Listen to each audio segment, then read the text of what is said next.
का कोई सेना का कोई बड़ा अधिकारी या फिर जो बाइडेन उनको रिसीव करने के लिए क्यों नहीं पहुंचते, क्यों नहीं बोलते देश के प्रधानमंत्री जी मणिपुर के ऊपर एक विधान, एक परिधान, एक निशान और एक संविधान। ये पिछले 4 महीने 5 दिन से एक्स आर्मी ऑफिसर जो हैं वो 1 रैंक 1 पेंशन को लेकर दिल्ली में धरना प्रदर्शन कर रहे हैं, लेकिन सरकार के कान पर जूं नहीं रेंग रही है। मुखिया से सवाल किए जाएं तो लोग कहते हैं कि आप देश के ऊपर सवाल खड़ा कर रहे हैं, आप हिंदू नहीं हैं, आप देशद्रोही हैं। ये सिर्फ सेनाओं के नाम पर वोट बटोरने का काम करते हैं और कुछ नहीं करते। बाकी देश के प्रधानमंत्री जी को देश की सेना के प्रति जरा सी भी हमदर्दी नहीं है। अगर हमने ऐसे कौन सा बड़ा गुनाह कर दिया जो डिसबर्ड हो गए या हमारे भाई शहीद हो गए। महंगाई, भ्रष्टाचार, बेरोजगारी से हटाकर देश की जनता का ध्यान जो है वो हिंदू और मुसलमान की ओर आकर्षित करने का काम देश की मोदी सरकार ने किया। एक जिस तरह से मोदी जी अमेरिका गए और वहाँ पर पूरे अमेरिका में मोदी मोदी हो रही, कैसे देखते हो आप? देखिए, मैं आपको एक बात बताता हूँ कि देश के प्रधानमंत्री पहली बात तो अमेरिका गए हैं, दूसरी बात ये कि एक बात देश के प्रधानमंत्री को देखनी चाहिए और जो देश की गोदी मीडिया जो सड़क पर चिल्ला रही है और मोदी जी के वाहवाही के ढोल और ताशे पीट रही है, जरा वो अमेरिका जो देश की गोदी मीडिया है वो दिखाए कि जब देश के माननीय प्रधानमंत्री जी, हमारे देश के प्रधानमंत्री, भारत देश कोई छोटा मोटा देश नहीं है, भारत देश के प्रधानमंत्री जब दूसरे देश में जाते हैं तो वहाँ का कोई सेना का कोई बड़ा अधिकारी या फिर जो बाइडेन उनको रिसीव करने के लिए क्यों नहीं पहुँचते हैं, क्यों हमारे देश के प्रधानमंत्री को वहां पर अपमानित किया जाता है? इस सवाल का जवाब दें। लेकिन देश की गोदी मीडिया, कोई भी मीडिया इस बात को नहीं दिखा रही है। क्यों नहीं दिखा रही है? आप एक बात मुझे बताइए। दूसरी सबसे बड़ी बात जो हम देश के प्रधानमंत्री से कहना चाहते हैं कि भारत देश का एक अहम हिस्सा जल रहा है, आप उसके ऊपर बोलने को तैयार नहीं है। प्रधानमंत्री का मणिपुर के ऊपर चुप और मौन क्यों है? क्यों नहीं बोलते देश के प्रधानमंत्री जी मणिपुर के ऊपर? और आज मैं आपको बता दूं, मेरे साथ में एक्स आर्मी ऑफिसर बैठे हुए हैं जो कि इंडियन आर्मी से रिटायर है। जी एक मिनट, जो एक्स आर्मी ऑफिसर मेरे साथ में बैठे हैं जो इंडियन आर्मी से रिटायर हैं। एक और इस देश में एक बात कही जाती है, एक विधान, एक परिधान, एक निशान और एक संविधान। यही बात इस देश में कही जाती है ना, तो फिर क्यों इस देश के अंदर जो पेंशन है या जो तमाम जो सुविधाएं हैं वो अलग अलग दी जाती हैं? सबको एक जैसी सुविधाएं क्यों नहीं दी जाती हैं? पिछले 4 महीने 5 दिन से एक्स आर्मी ऑफिसर जो हैं वो 1 रैंक 1 पेंशन को लेकर दिल्ली में धरना प्रदर्शन कर रहे हैं, लेकिन सरकार के कान पर जूं नहीं रेंग रही है। फौजी साहब, यही है ना, आपको 1 महीने से बैठे हुए, 4 महीने से बैठे हैं ना आप? 4 महीने 5 दिन से बैठे हुए हैं जी। और सरकार ने जो सेना का मनोबल तोड़ने की नीति बनाई है जी, जो एक 1 रैंक 1 पेंशन का ही मुद्दा नहीं है, सोचने का विषय है कि सैनिकों में मतभेद का पेंशन देकर या तनख्वाह देकर देश की सुरक्षा में सेंध लगाने का काम कर रही हैं। इस सेंध लगाने से सैनिक का मनोबल गिरने से किसको फायदा होने वाला है? देखो, मोदी जी ने कहा था अमेरिका में सबका साथ, सबका विकास और सबका प्रयास, लेकिन जनता यहाँ की प्रयास नहीं कर रही है, तो दोष मोदी जी को क्यों दे रहे हैं आप लोग?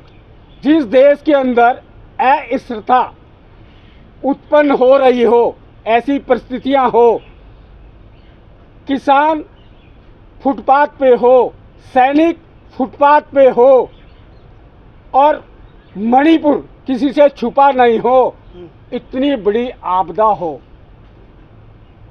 और फिर बहुत सी चीज़ों में भाग लिया जा रहा हो, इसको इस देश के लिए बड़ी विडंबना ही कहेंगे कि ये बहुत बड़ी विडंबना है कि इस देश की समस्याओं से बढ़कर विदेशी दौरा हो गया। विदेश नीति मजबूत करना भी तो। देखिए, मैं आपको एक बात बता दूं, जिस देश के अंदर आप और हम हर त्योहार मनाते हैं, दिवाली आ गई, दिवाली गई तो ईद आ गई, ईद गई तो रमज़ान आ गया, रमज़ान गया तो होली आ गई, होली गई तो राखी आ गई, राखी गई तो सावन आ गया। कोई ना कोई त्योहार इस देश में आता रहता है, लेकिन कोई मुझे इस सवाल का जवाब दे कि जो फौजी ना कोई त्योहार मनाने के लिए अपने घर पर आता है, जो फौजी अपनी बहन से अपनी कलाई के ऊपर राखी नहीं बंधवा पाता, जो फौजी इस देश के अंदर ईद नहीं मना पाता, दिवाली नहीं मना पाता, ईद, दिवाली, होली, रमज़ान कोई छुट्टी नहीं पा पाता, वो फौजी पिछले 4.5 महीने से सड़कों के फुटपाथ पर बैठे हुआ है, लेकिन देश की सरकार के कान पर जू नहीं रेंग रही है।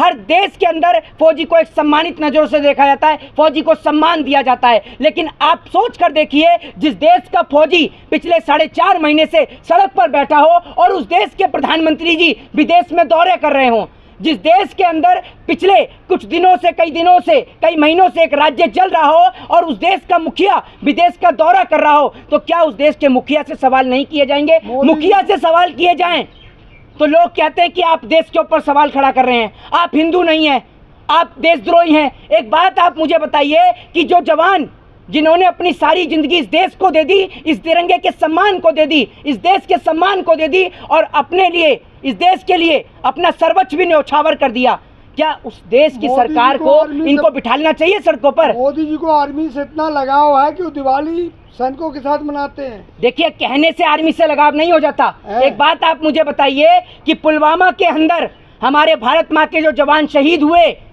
जब उनको शहादत दी गई, उनको जो शहीद श्रद्धांजलि दी गई, बस उसी वक्त पर सारे नेता मौजूद थे। क्या उसके बाद किसी नेता ने, मंत्री ने या प्रधानमंत्री ने ये जाकर देखा कि उनका घर और परिवार कैसे चलेगा, उनकी बेटियों की, उनकी बच्चियों की शादी कैसे होगी? तो आपने सोचा ये सिर्फ सेनाओं के नाम पर वोट बटोरने का काम करते हैं और कुछ नहीं करते। बाकी देश के प्रधानमंत्री जी को देश की सेना के प्रति जरा सी भी हमदर्दी नहीं है। अगर सेना के प्रति हमदर्दी होती तो अग्निपथ जैसी स्कीम इस देश में नहीं लेके आई जाती, अग्निवीर जैसी स्कीम इस देश में नहीं लाई जाती। इस देश के अंदर अगर हम कहते हैं कि सरकार के पास बजट नहीं है, तो कोई हक, कोई अधिकार नहीं है देश के मंत्रियों को, एमएलए को और एमपी को पेंशन देने अरे युवाओं को मौका दिया गया भाई अग्निवीर में। एक बात आप मुझे बताइए, नेता क्या करते हैं? कोई मुझे सवाल का जवाब दे और कमेंट बॉक्स में जरूर बताएं कि इस देश के नेता क्या काम करते हैं। सरहद का जवान इस देश के तिरंगे के लिए शहीद होता है, सरहद का जवान इस देश के तिरंगे के लिए अपना सर्वस्व न्यौछावर कर देता है। सरहद का जवान ना तो धूप देखता है, ना बरसात देखता है, ना आंधी देखता है, ना तूफान देखता है, ना बर्फ देखता है, वहाँ खड़ा रहता है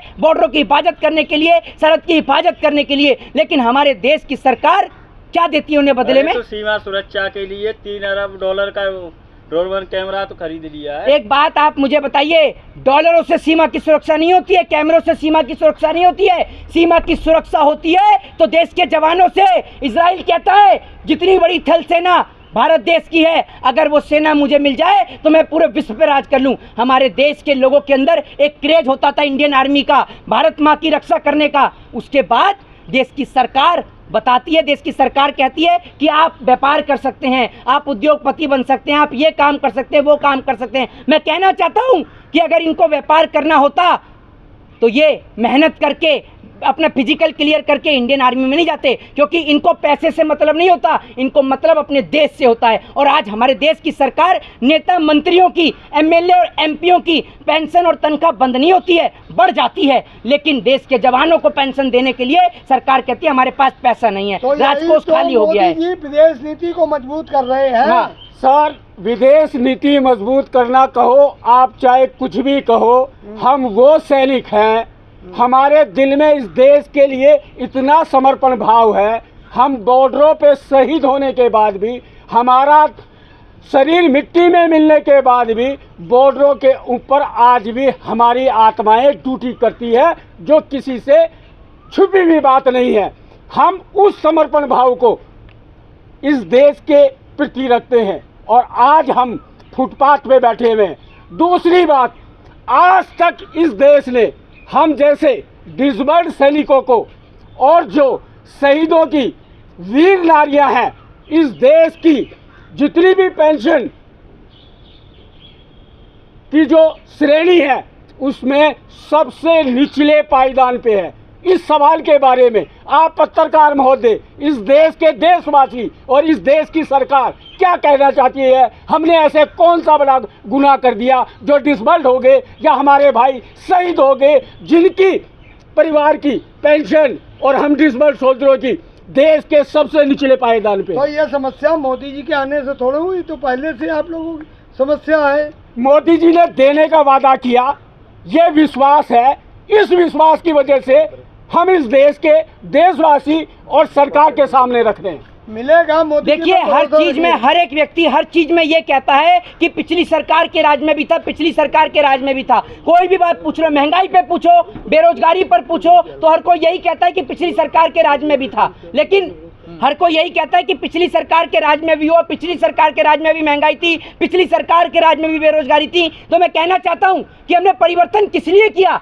हमने परिवर्तन इसलिए किया कि जो पिछली सरकारों के राज में नहीं हो पाया वो शायद मोदी सरकार के राज में होगा। तभी तो इस देश की जनता ने परिवर्तित किया। देश की जनता का ध्यान सब चीजों से हटाकर, महंगाई, भ्रष्टाचार, बेरोजगारी से हटाकर देश की जनता का ध्यान जो है वो हिंदू और मुसलमान की ओर आकर्षित करने का काम देश की मोदी सरकार ने किया। एक और, सरहद पर देश का जवान शहीद होता है, दूसरी ओर खेत में किसान आत्महत्या करता है। कोई मुझे सवाल का जवाब दे, निकाल कर दे दे पूरी इंडियन आर्मी की लिस्ट, इंडियन एयरफोर्स की लिस्ट, इंडियन नेवी की लिस्ट। आप थल सेना, जल सेना, वायु सेना, किसी की भी लिस्ट निकाल के मेरे हाथ में दे दीजिए और दिखा दीजिए उसके अंदर कितने नेताओं के बच्चे सरहद की हिफाजत करते हैं।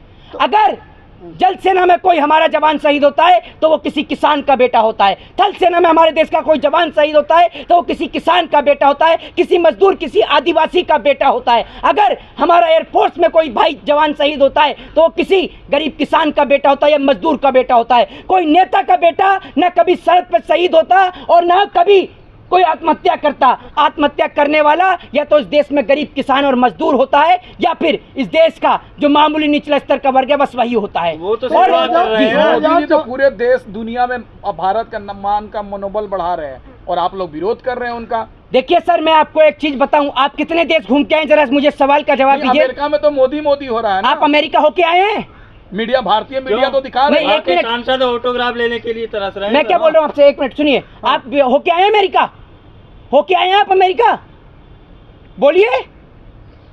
अच्छा मोदी अरे आप होके आए हैं? आपने बात पिछली सरकारों की अरे- की 2014 से पहले कभी डंका बजता था? हैं? भारत का डंका विदेशों में बजता था 2014 से या पहले? तो आपने इस देश के इतिहास को नहीं पढ़ा या फिर आज ही आप किसी और देश से आए हैं। पढ़ा है आपने इस देश के इतिहास को? पहले डंके नहीं बजते थे। सुन लीजिए, 1966 ताशकंद समझौता, जिसमें हमने इस देश के प्रधानमंत्री लाल बहादुर शास्त्री को खो दिया। उस ताशकंद समझौते से पहले जो जवाब पाकिस्तान को मुंह तोड़ देने का काम भारत देश के प्रधानमंत्री लाल बहादुर शास्त्री ने किया, वो किसी सरकार की औकात नहीं है जो करके दिखा दे। और आप कहते हैं कि डंका नहीं बजता था? 1972, 1972 पाकिस्तान के दो टुकड़े किसने किए? पाकिस्तान बनाम बांग्लादेश किसने बनाया? एक और 1966 में अमेरिका फोन करते हुए रह जाता है कि आप अपनी सेना को पीछे ले लीजिए, सेना को पीछे ले लीजिए, नहीं तो हम परमाणु गिरा देंगे, ये कर देंगे, वो कर देंगे। लेकिन मजाल है हमारे देश या देश का प्रधानमंत्री किससे घबरा जाए।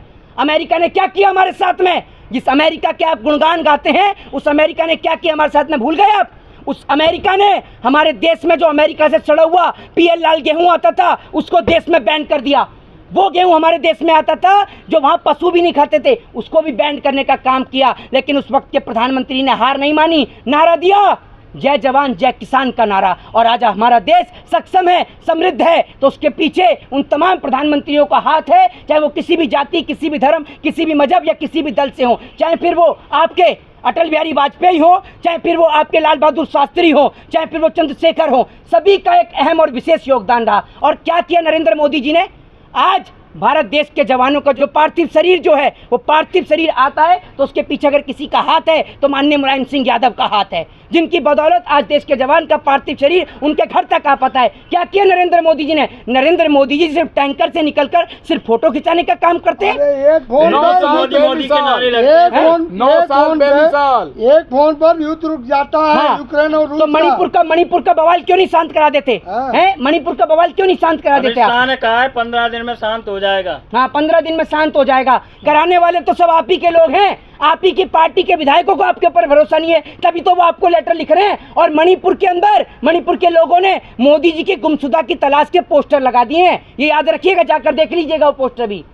और इसीलिए मैं आपसे कहना चाहता हूं कि अगर आप देश में रहते हैं तो देश के जवान और किसान को समर्थन दें। जय हिंद, जय भारत, वंदे मातरम।